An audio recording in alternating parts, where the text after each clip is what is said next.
में हम लोकतांत्रिक की पुस्तक में पाठ पहला कर रहे हैं, लोकतंत्र क्या, लोकतंत्र क्यों। इसके हम क्वेश्चन 7वां और 8वां 9वां यहाँ पर करेंगे अभी। इसमें देखिए, लोकतंत्र के खिलाफ दिए जाने वाले इन तर्कों का जवाब दीजिए। क्वेश्चन है, इसमें 3 क्वेश्चन पूछे गए हैं।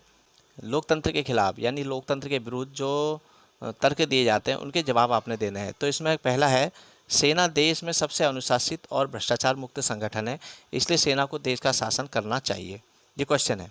तो इसका उत्तर देखिए, इसका उत्तर है सेना का कार्य देश की रक्षा करना है और राष्ट्र में अगर सेना शासन करेगी तो वह लोकतंत्र के विरुद्ध होगा।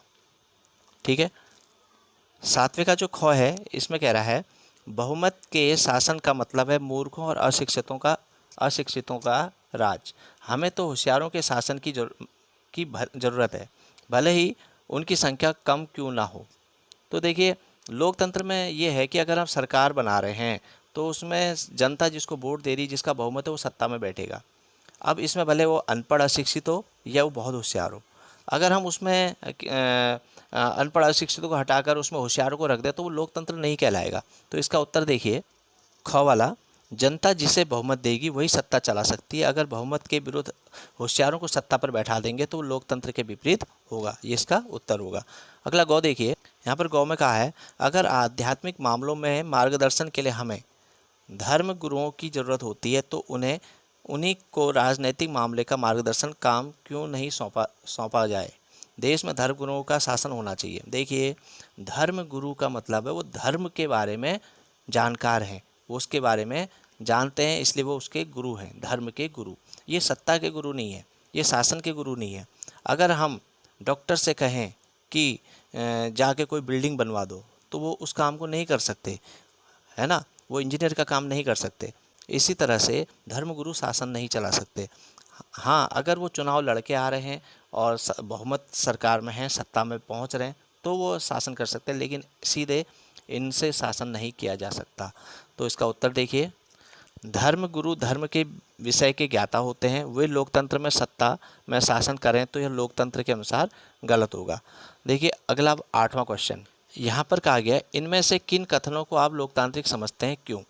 यहाँ पर कौ है, बेटी से बाप, मैं शादी के बारे में तुम्हारी राय सुनना नहीं चाहता। हमारे परिवार में बच्चे वही शादी करते हैं जहां माँ बाप तय करते हैं, वही शादी करते हैं जहां माँ बाप तय करते हैं। दूसरा कथन है, छात्र से शिक्षक, कक्षा में सवाल पूछकर मेरा ध्यान मत बटाओ। गौ, अधिकारियों से कर्मचारी, हमारे काम करने के घंटे कानून के अनुसार कम किए जाने चाहिए। देखिए, यहाँ पर 3 कथन है।